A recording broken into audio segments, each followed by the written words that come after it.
What's up, everybody? How are you? Thanks for coming today. We appreciate it. Who has the first question? Kevin. This is for both guys. I'll start with Daniel, though. The last time when you fought, first time you fought John Jones, there was the open mic, and we caught you, saying some unnice things. Has there been any of that with this guy when you were backstage? Any of that happening? No. Honestly, I haven't seen him all week, and this is the first time I'm seeing him. So there hasn't been any of that. It's good to see his face, put a face in front of me as we get ready for the fight. It's been the only memory I've had is of him winning the fight over me. So it's good to see his face again with a couple days to go before I get to punch him. When you look at retiring, what will you miss most? You retired from wrestling before, and so you've been through this one more time. Will it be the camps and being with your teammates, or will it be the fights and and being in the spotlight? What will it be that you'll miss the most? I mean, it's a lot of it. You miss that rush. People talk about things that you miss when you retire. That walking through that curtain with 20,000 people. This is my 10th UFC title fight in a row, right? So there's been a lot of full arenas, people yelling when I hit the curtain. You miss that. There's no drug in the world like it. The fans, the adulation, the camaraderie of the training camp. Good thing I've got and made good friends over the course of my career that we're going to continue to be together. But you miss all that, man, that hitting the curtain, the competition, the camaraderie. There are a lot of things I'm going to miss. But I'll still be around, calling the fights and doing all kind of other things. So it'll be okay. And my last one for you, would you say that your victory over Stipe at UFC 226 is the highlight of your career to this point? Yes, it's absolutely the highlight of my career because of everything that it entailed. Not only was it another championship win, but it was beating a guy like Stipe, also on the run that he was on, and in the way that I did it. And to become a UFC double champion was truly amazing in a lifetime of accomplishments. I've had accomplishments since I was a young kid. That was the biggest one. And that'll only be topped by Saturday night. And Stipe, I wonder if, from your standpoint, given what Daniel has accomplished in his career, if you feel like coming back after being knocked out in the first round was your biggest accomplishment. Yeah, it totally is. I mean, it didn't look good on TV, but yeah, I mean, coming back from that and waiting a year to get it and getting that belt back was everything. And like DC was saying, it's great to see his face again. He actually looks nice. I like your suit. Looks good. And Unfortunately, mine didn't come in the mail. I'm kind of mad about that right now. But yeah, I'm super happy, for everything that's happening from that, But now we got unfinished business, so. And I guess, the rubber matches are always great, especially when you have two of the best of all time.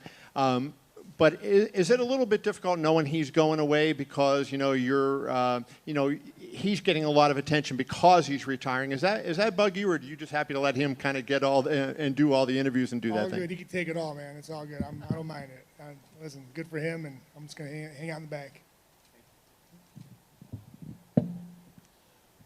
Who's got the next question? Stipe, you attributed a lot of Daniel's success in the last fight to your slow start. How do you stop that from happening again? Don't let it happen again. I mean, yeah, just he's got a great pace, and he's a great fighter, and I let him dictate what's the beginning of the fight, which I can't let that happen. I got to do what I do, and I plan on not letting that happen again. You've been thinking about this guy for almost like 3 years at this point. What's it like to finally know that you're nearing the end of that? Thank God we're done with this. I mean, it's been great. It's been fun. A lot going on. Rubber match, whatever everyone wants, a trilogy. But when it's all said and done, it's gonna be over. When you guys started this, you were amicable. You even spoke about making sure you made the most money before your first fight. Has it become a personal rivalry, or is it just competitive? Well, I think it's always personal in whoever you fight because they're trying to do something. They're trying to beat you. They're trying to take something away from you. And I mean, I got no ill will towards the man. And he's gonna have go to retirement. God bless him, and wish nothing but the best for him. And for Daniel, you made a big point last time of how the back pain sort of affected your training. I was wondering, how's it been different this time around?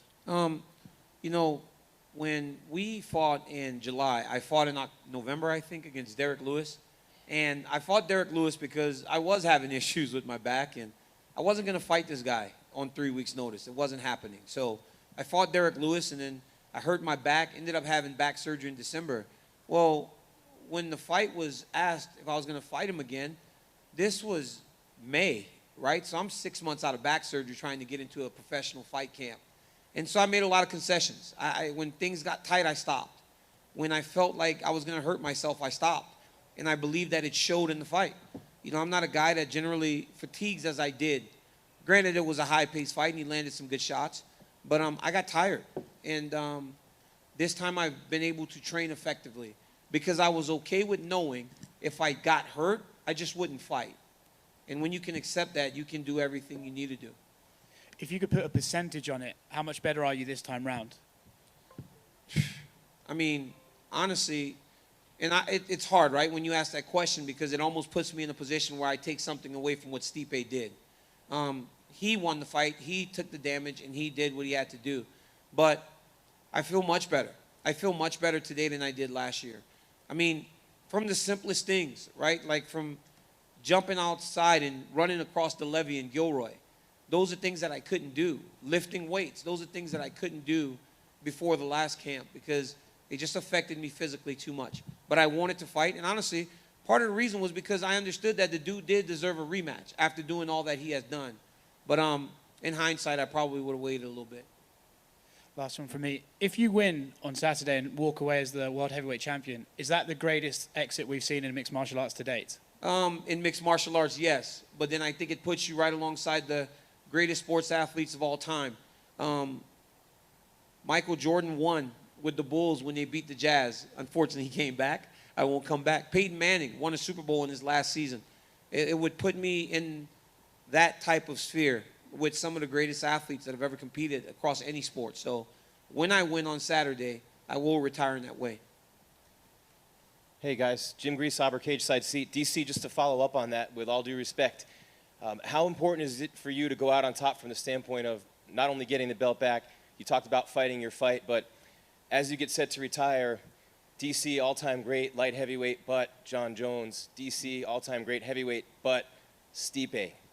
How much is it to avoid that sting of having that twice Well, with this that would fight? be I'm a guy with a big ego, and that would suck. I mean, I got to be honest, you know, to think that there would be two guys in my career that were just better than me, and I had multiple chances to beat them, and I didn't get it done. Yeah, it would suck. But, you know, Dana didn't just go, hey, DC, I love you, you're a great guy, fight for all these championships. I earned these opportunities, right? So all these tough guys that I fight, again, 10 title fights in a row, that's all earned. It's not because they like me. You know, these guys aren't my friends to the point that they just give me championship fights. I train, I fight, and I win. That's why I continue to find myself in these positions. But all this pressure is earned. The pressure of fighting a guy like Stipe Miocic, the pressure of fighting a guy like John Jones twice. When Jones beat me and he got in trouble, I beat everybody else until he got back. And then I beat everybody else again until I fought Stipe. So all this shit's earned, man. This isn't given. And I think people need to recognize and realize that. And how important is it for you to be such a role model in your community, to be a high school coach, to have your own kids looking at you, to be over 40 years old and still at this level, and to be able to have the chance to ride off into the sunset with that belt and bring it back to Gilroy? It's massive, you know, because when I was growing up, I didn't have that many people to look up to in that way. So when you can touch someone like me in the community, it means a lot. You know, I love giving back. I love doing the things that are going to make an impact on people. So, yeah, it's very important to me. Stipe, for you, champ, good to see you. You're 1-1, obviously, against Daniel. You have the belt. How important is that, too? Obviously, it's why you're there, to get that second win over him and just prove beyond a shadow of a doubt that you're the greatest, right? Would you just expand on that for us? Yeah, of course. I mean, listen, we're both competitors. We don't want to lose. I mean, I like winning. You know, like I said, I train my butt off to be where I'm at, and I'm not giving it up. You know, I work too hard to give it up. You know, I put a lot of time and effort, not just me with my coaches. You know, they get away from their families. You know, their families let them go away with me to these camps or go train somewhere, and then, you know, it's just, you know, it's not just me. It's all of us. And we talk a lot about the UFC being at the forefront in the sports world, but you were really out on the front lines with COVID in Ohio, being a firefighter and doing your job there, and you said, hey, I'll fight later. This is my job now. Can you reflect on that experience a little bit and how it gave you maybe more perspective as you head into another big fight? Yeah, I mean, it's crazy what's going on right now. We got a pandemic, but, you know, the UFC, they're doing everything they can. We're doing an amazing job. And, you know, being on the front line, and, you know, you see a lot of it, we were, you know, head to toe covered and stuff just so we don't, you know, get it ourselves or spread it. And You know, and yeah, listen, I wouldn't mind fighting, but the problem was the whole state of Ohio was shut down. I don't think people really understand that. Like we legit were shut down, so we really couldn't do anything. And yeah, it was crazy. But just perspective. I just was scared to go home and give it to my daughter and my wife. That was the only scary thing about the whole situation. Because I knew what I was doing. I knew I was putting my life in the line. Helping people out, which is fine. That's what I signed up for. But at the same time, I was scared and going home and there's always precaution. I get home, straight to the laundry room, through the clothes in the wash, hop in the shower, best that I could. So far, we've been lucky, knock on wood. Last one for me, for Dana. Obviously, you've been in that position for a ton of big fights. It's always bigger when it's the heavyweights, right? But you've talked about the winner of this one being the greatest of all time. Where does this fight rank in terms of the biggest fights that you've had in your career with the UFC? Yeah, it's massive, and obviously the trilogy. I look at this fight like, everybody that I've been talking to, I've been doing media all week. I just got off an hour and 15-minute call with Rogan, who's losing his mind. Me and Rogan geek out before these fights all the time, and this one is one of those. I'd have to call this the best trilogy, especially because of the first two fights. First two fights. You don't see heavyweights go at it the way that these two have in the first two fights, and the result. Cormier, catches him with that shot in the first fight and knocks him out, and in the second fight, Cormier comes out and was lighting Stipe up with some big shots, hurting him. He goes back to the corner, and they make some adjustments. You see that shit in like the movies and with really, really great fighters, where you go back and make a couple adjustments in the corner and come out and do what Stipe did in the second fight. Both of these guys are super aggressive. They're both incredible athletes. They're two of the best ever. And Saturday you find out who's the best heavyweight of all time. It doesn't get any better than this. It's the best.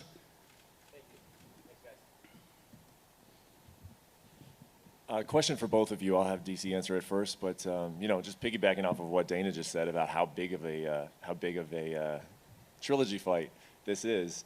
You guys were just waiting in there before you walked up on the podium. Did anything go through your mind looking at that octagon and knowing that it was going to be in an empty arena and that this big fight and DC, your last fight is I mean, obviously there's nothing we can do about it as a pandemic, but that's where it'll be taking place and not an arena like you're used to. I didn't really think about it. Like I said, it was just good to see his face, put a face in front of me. Being in the area of the guy. I'm not overthinking all this. It's a small octagon or it's in front of no fans. I just want to fight. I just want to fight. It's been a year. I just want to fight, and I'm excited to fight this guy. That's the guy I want to fight, and I'm excited that it's finally about to happen. Stipe, anything go through your mind, or did you talk about it with your coaches at all, just kind of sitting there next to that octagon? Yeah, it's probably the first time in my whole career where someone's not going to tell me I suck or, anything like that. It's going to be, quiet, so it's going to be kind of nice. And, I don't mind that. But, yeah, listen, I'm here to fight. That's what I love to do. And, DC, I've seen, you say that this is the most important fight, athletic event of your career. And, I can understand why. This is obviously a huge fight, but you have been, NCAA, trying to get a title there. You had an opportunity to win an Olympic gold medal, rivalry with John Jones. Why can you confidently say that this is the biggest moment in your entire athletic career? Because look at where we are. This thing's going to be viewed by millions of people. When I was wrestling, granted, we did this our whole lives, but not many people are checking in on the wrestling world whenever you're trying to do that. The Olympic Games, it felt good to represent our country. It was a lifetime accomplishment to be out there with USA across my back. I think athletically, this is the best of my career because I respect him for doing things the right way. There are a lot of things I respect about Stipe and Miocic. My greatest rivalry in the history of the sport will be John Jones. It's too big, right? I will never be able to escape what we had, right? We made so much money. We sold so many pay-per-views. We did so many things. It's fine. But I respect him, and I respect what he does athletically. And that's why this is the biggest fight. And it's for the heavyweight championship of the world. I know 205 has been the UFC glamour division. No, it's the heavyweights. It's the baddest man on the planet.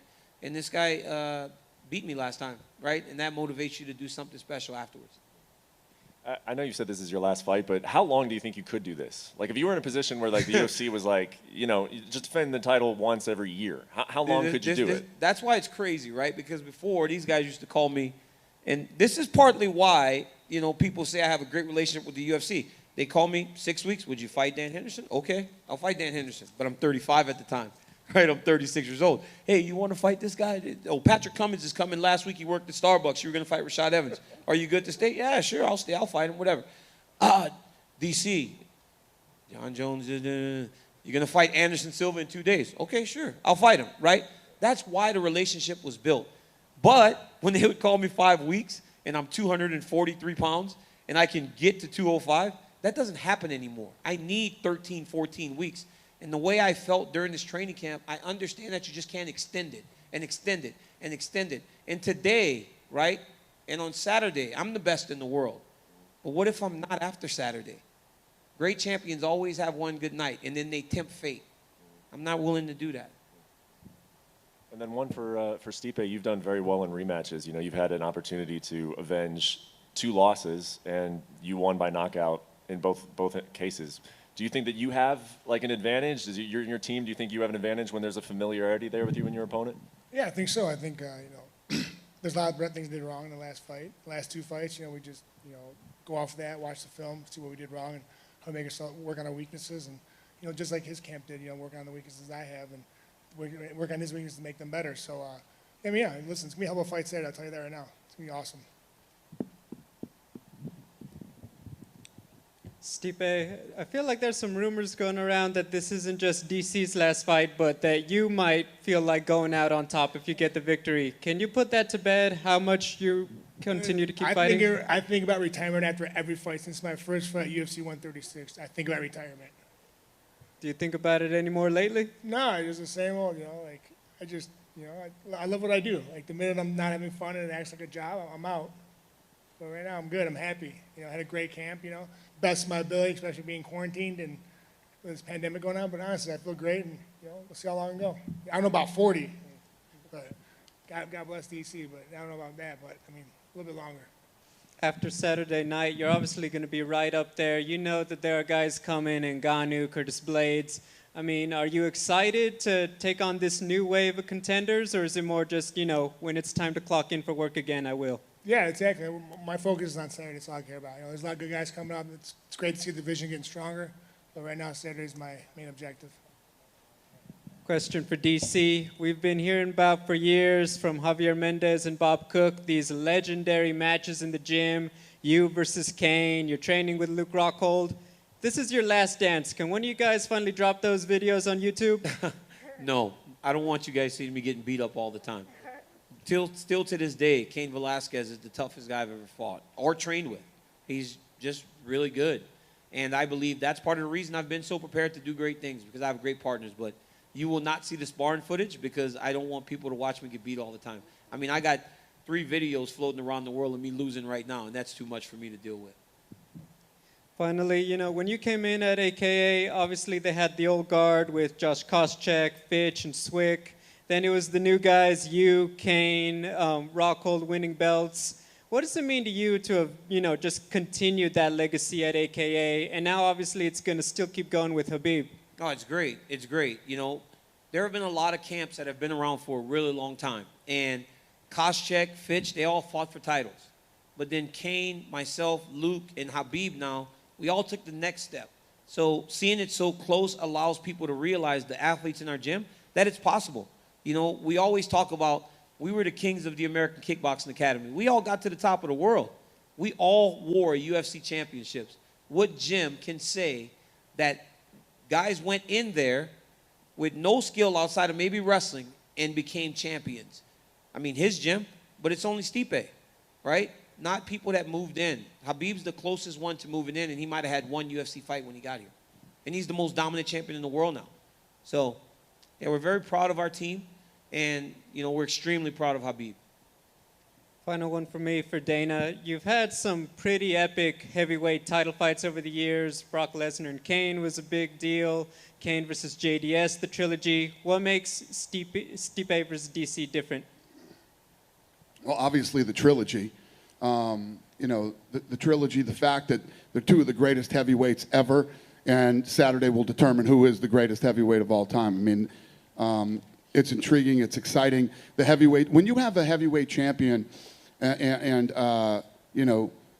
an adversary like these two have, you know, it's what everybody hopes for in the heavyweight division. Plus, when you have two guys like this, you don't have one of those lazy, boring, sloppy heavyweight fights. These guys are in great. I mean, look at how lean Stipe looks for this fight, and look at the shape he's in right now.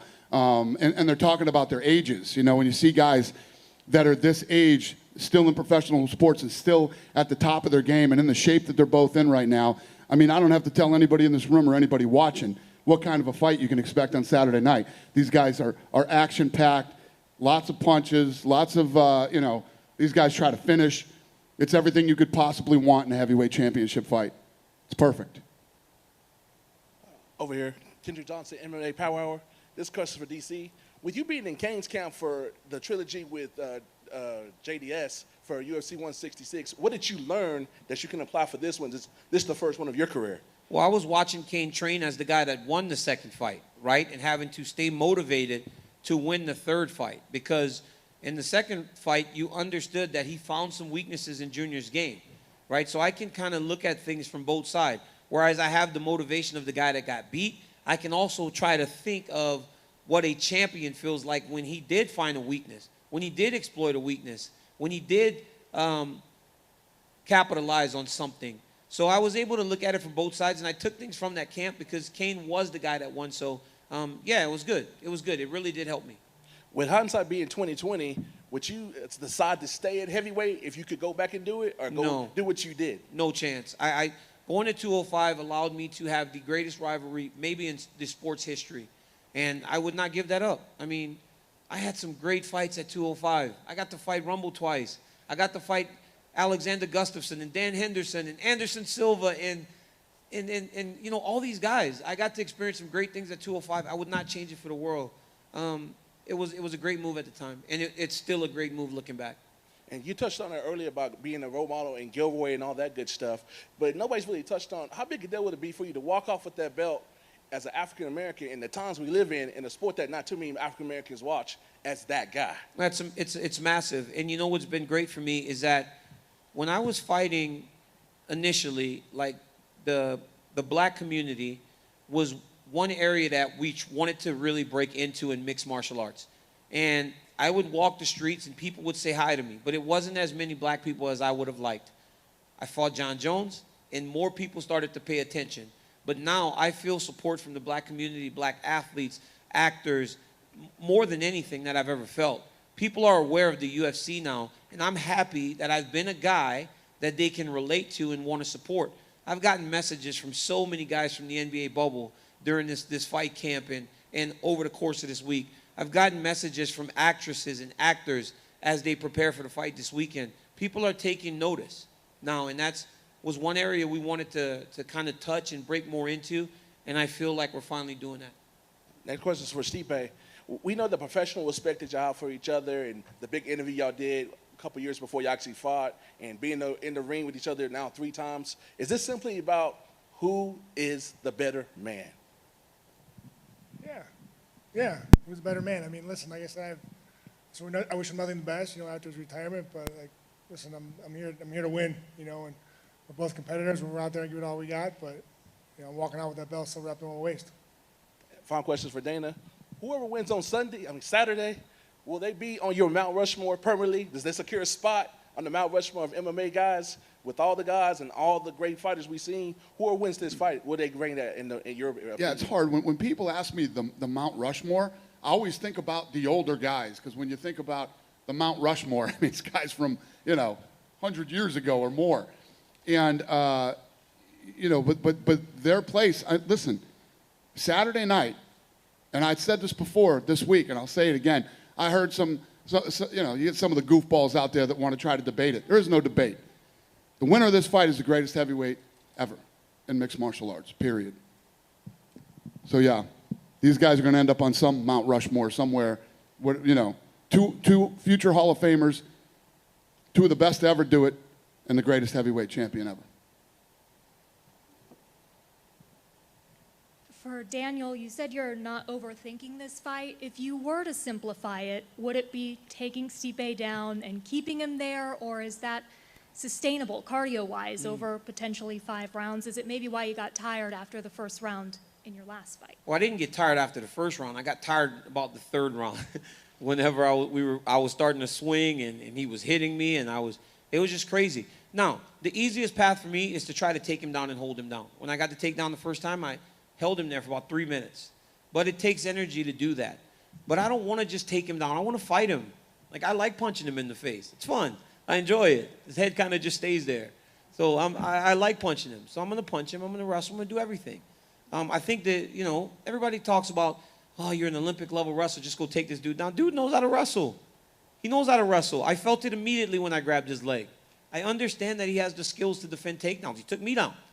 So it's not as simple as I just go take him down. But I do believe that if I get to his legs and I can extend the wrestling sequences, then I'll come out on top. Because I feel like I could do that against anyone. But I just want to fight him. Like, I don't want to just wrestle him. I want to fight him too.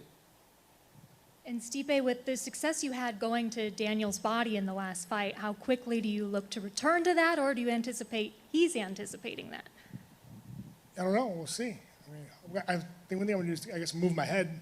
He said it stays in the same place, so work on that by Saturday. Yeah, I mean, listen, we worked on a lot of things this camp, and see what happens. Did you want to say something? I saw He's gonna go back to the body. I mean, he would be an idiot not to, right? They had too much success there, you know. But the reality of it is, when you make an adjustment like you guys did last time, you get to do that one time. Because I go home and I fix that, and I work diligently to try to ensure that it doesn't happen again, right? He's still gonna hit me, and he will land body shots. There's no way I'm gonna block every one that he throws, or I'm gonna counter every one that he throws. It's a fight. He's gonna land.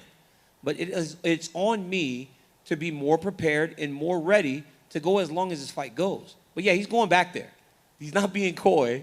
You could tell he always smirks when he tries to say he's not going to do it. Look at him. He can't even help himself. He's doing it right now. You like my wife. He tries smirks right away as soon as you talk about the body shots. But why wouldn't he, of course, until I stop him from doing it.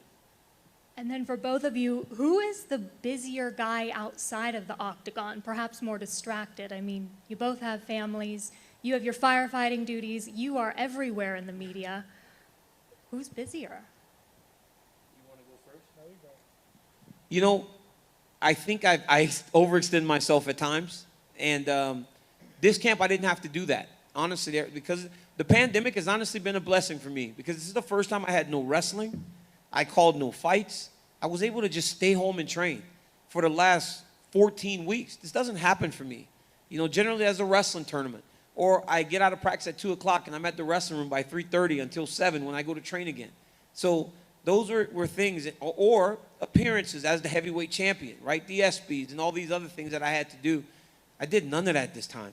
I stayed home and I trained, and my wife about killed me because I was just a log. I would train, I would lay down and sleep, play video games, and I would train again. And she's like, are you a college kid? Like, when are you going to grow up? I'm like, no, I'm getting ready for the most important fight of my career. And eventually she understood and let me do my thing. So this time there was no distractions. It was only Stipe Miocic. I mean, yeah, nothing changed for me. I'm pretty selfish as it is, so I just worry about myself, joking. I worked at the fire station, nothing really changed though. I was actually pretty lucky. The city I worked for, the citizens are really smart, kept to themselves, didn't, get overexposed. So we only had a few COVID calls, but yeah, I mean, nothing really changed. It was, and like training at home, the one thing I did not want to do was train at home. That's like my sanctuary. I wanted to not bring anything there. And fortunately I had to. It is what it is. But my wife helped out. We had a great gym in the basement, and it was actually a blessing in disguise. I loved every second of it. I was able to get home in time, or before I wouldn't be able to get home in time and see my daughter go to bed. Now, I was at home training. I was done, and I was able to see my daughter put her to bed, and it was the best thing in the world. Daniel in the back. Several fighters have remarked being able to make adjustments based off of hearing your commentary since there's no fans in the arena. Who will be on the desk on Saturday if you could ear hustle their commentary? Would you listen to make your adjustments? I mean, I can't even listen to my coaches when I'm in there fighting. So I don't know how I would listen to, it's Rogan, Anik, and Dominic Cruz. So if you want to listen to anybody, listen to Dominic Cruz. He might be the smartest person on the planet. But I just go, I got to go fight. Those guys have their time to tell me what to do, and that's in the minute in between rounds. I got to go out there and fight and do what I've done on so many occasions. So, no, I'm not going to listen to those guys. I'm just going to go fight my fight. And staying with the commentary, how do you feel that your time on the desk as a commentator has informed your work inside of the cage? Oh, it's helped me tremendously because I watch these guys and I learn from everyone. I learn from young kids. I learn from older fighters. I just learn from everybody. I try to pick up things from Stipe. I see the good things that he does, and I take from that. I see the good things that Jones does, and I try to take from that. I take things from everybody. And being a commentator, because I'm working these fights, I've called Stipe's fights before, and I've had to watch him to prepare for the work. And that's when the first fight, right? That's where I saw how he would come out of the clinch because I was watching him. Not competitively. I was watching him just as a guy I was going to call his fight. So, yeah, it helps. It helps because you don't look for the weaknesses. You look for everything and you respect the guy for their skills. How do you feel your work as a commentator has increased or impacted your value as a fighter? I mean, I think anything you can do to build your brand alongside the UFC helps your profile and helps to build you as a fighter and just helps you overall. So me being at the commentary desk for all the biggest fights, that's massive for me. That's massive for me in terms of recognition because when you see a Gilbert Burns go out there and dominate in the way that he did here, or me and Joe and John Anik being the only show in town in Jacksonville, when Justin Gaethje had that unbelievable performance, my profile raised tenfold because there were no sports going on in the world. So it allows me to stay visible whenever I'm not even fighting, and it's been great. Dana, question for you. What are your nerves like when you get two fighters who you know as well as these two in such an important fight? When that walkout song hits, what are your nerves like? That for me? Yes, it's for you. When the walkout songs, When what the are my walkout- nerves like? What are your nerves like when the big fight is happening and they're walking out and you two fighters who you know so well in such a big fight are about to enter? I think I feel the same way that all the fans do. I'm excited, yet nervous, and you know, they walk out, and when they get into the octagon and start moving around, and then obviously when Buffer, you know, does his thing, and then when they get the guys face to face, you're ready to explode. I just can't wait for the first punch to be thrown and the fight to happen. I feel like every fan in the world feels when the big fight happens.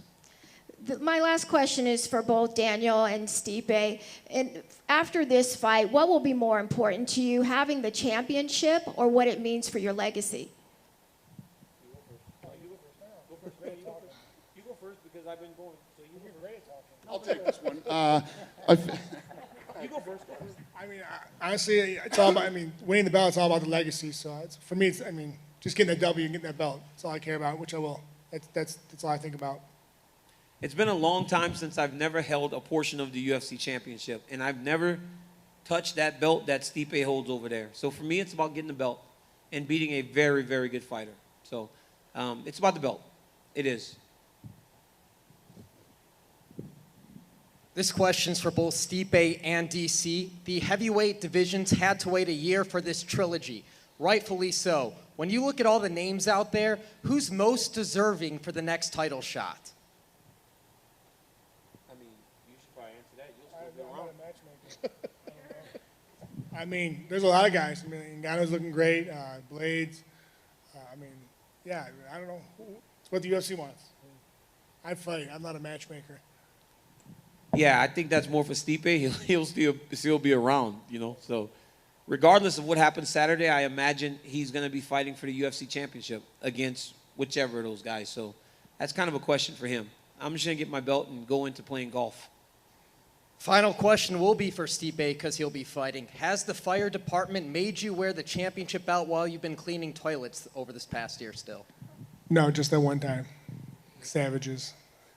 Not really happy about that situation. Thank you for bringing that up. Fair enough. But yeah, they'll probably make you do it again. So it is what it is.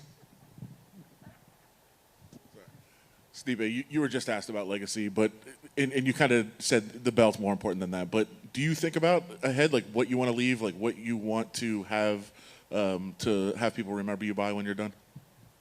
Yeah, for sure, definitely legacy. But it's more for my daughter. If we have more kids, I want them to show them that hard work pays off. Show them that I put my effort into something and good things happen, and get what's yours and do what you want. And I just want her to be like, hey, my dad did pretty cool things, and just know I did it for her, and just that's all I care about. And a lot of analysts have said the smaller cage is an advantage for DC. Would you disagree with that? I guess so. I mean, everyone's been saying it, so I guess it's an advantage for him. Did that factor into your game planning or your No, I train in a cage like that all the time. Okay. So. And for DC, the same question. I mean, do you think it is an advantage for you? I mean, I've been able to get closer faster, right? Like in the smaller octagons and in those spaces that I've been training. I've got a style that goes forward anyways. I'm trying to pursue guys. And there's just not as many exit routes. I was watching the last fight, and there were a number of times where I got Stipe close to the side of the octagon, and I went to punch, and he would disappear. And I just think that there's a few steps less as you start to press a guy towards the side of the octagon. So I fought Josh Barnett in that cage. I fought all my Strikeforce fights in that cage. So I really don't imagine it being much difference, honestly. And you've had to talk a lot today about being your last fight and everything about that. But how important is a moment, like to have a moment to walk off on? It's all about moments. It's all about moments, right? The moment when you win your first title, the moment that you win both titles and you're sitting atop the cage and the fan adulation. Those things are important. But this moment, I believe, will be bigger than any of them. You don't get to bask in all the people screaming, but you get to fight in that environment right there, in that cage, with just that small amount of people, and they can hear the punches. We hit each other a lot last fight. Could you imagine what you're going to hear Saturday night when we're punching each other? It's going to be fantastic. I mean, I can't wait for it. And along those same lines, like I guess the downside of having a moment is that you're like, oh, I could do this again. And you've had that. And that's the problem, right, with most athletes. When you do that, you feel like, oh, I'm the best in the world. Because again, most guys in my position, when they're talking about being done, they're on the prelim somewhere, or they're there for some young guy to beat, right, and elevate himself off of their name. That's not me. I'm fighting to be the best in the world. So on Saturday when I win, I'm the best in the world. But you got to be comfortable walking away as the best in the world, or eventually you're going to end up on the prelims for somebody to beat you and build off of your name. It's just the way the game works. And then the last thing is you were talking about the body shots and preparing. Mm-hmm. Is there a way to prepare to take them, or you just have to prepare not to get hit with them? You watch a lot of boxing. You watch a lot of boxing, and when the tall guy throws that lead body shot, there are a number of shots open and available to counter with. So that's what I've been really doing, a lot. And I try to think that I'm a smart guy, and on Saturday, hopefully, I can pretend to be smart again when he tries to go to the body, because when the tall guy changes levels to go to the body, there are some openings, and I'm hoping to exploit those. Thank you, guys. We appreciate it. We're going to get this stuff out of here and square these guys off.